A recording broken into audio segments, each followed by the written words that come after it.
often think, don't we, that royal scandals, royal events are new to our generation. I mean, I know a lot of people who watch this channel, our chums, our friends, know that nothing is new. We've said this many times before. Scandals come and go and they're quickly swept under the carpet.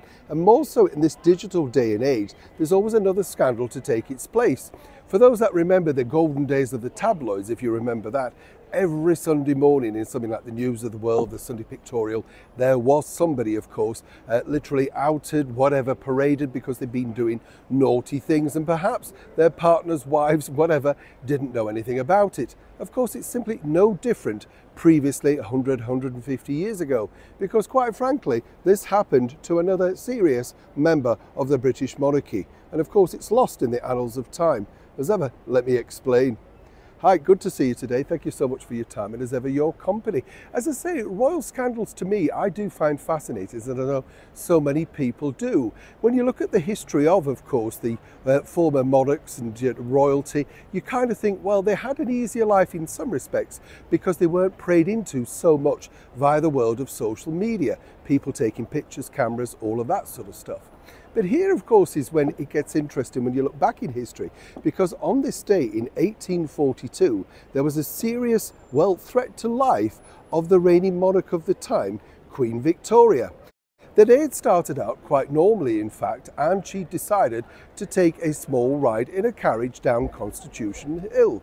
Now, here's where it gets really complicated, because when you think about it, in that particular period, the police force was still very much in their infancy, and most of the royal palaces were guarded by royal guards. The two didn't really intertwine. The Met Police, as it is now known, didn't necessarily work hand in hand with royal guards. But what apparently happened as she entered the carriage with Prince Albert, just to take the air, as it were, and go down Constitution Hill, well, somebody was waiting for her, a man called John Francis, whose plan was to try and kidnap Queen Victoria and literally take her away for money.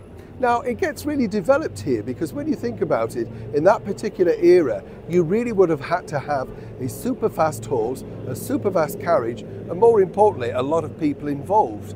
What emerged was this, that apparently what was going on inside palace walls, particularly Buckingham Palace, he simply couldn't have planned it himself. You see, he apparently, along with some former servants who'd been let go, you see what I mean, how nothing is new, they figured that Her Majesty the Queen, Queen Victoria, was worth a lot of money. And so, without further ado, they decided that they were going to get some of their, shall we say, ungilled warts, as it were. They wanted some money. They felt that they'd been let go without paying off. Now, they hadn't really banked on exactly how this was going to pan out. And pan out it did.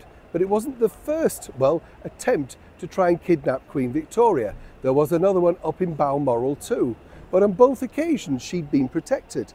Now, this gives you a bit of an insight, doesn't it, into how and why she suddenly became something of a recluse following the demise of her beloved Albert. She felt very much alone without him at her side and felt at some point that, you know, she was in danger of being kidnapped again.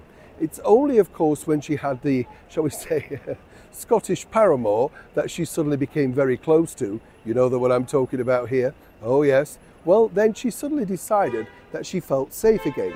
But apparently she never felt truly safe out and about in London. And that was part of the reason why when it came to her coronation. And that was part of the reason that when it came to the celebration of her reign, she didn't really want to be seen out. She felt, again, very vulnerable, even though she was finally persuaded by the British Prime Minister of the day. What it just goes to show, really, is that nothing is new. The stories get lost in the annals of time. But more importantly, as we saw with, of course, Queen Elizabeth II, when Michael Fagan broke into Buckingham Palace and sat on the edge of her bed. People thought, how could that possibly happen? Well, it did. And as we now know, the Queen was reaching out for help on many occasions, but nobody bothered to answer the buzzer. All of that had happened many years before in the very same area. And then let's not forget, of course, someone tried to kidnap my favourite royal, as you know, Princess Anne. But she was having none of it.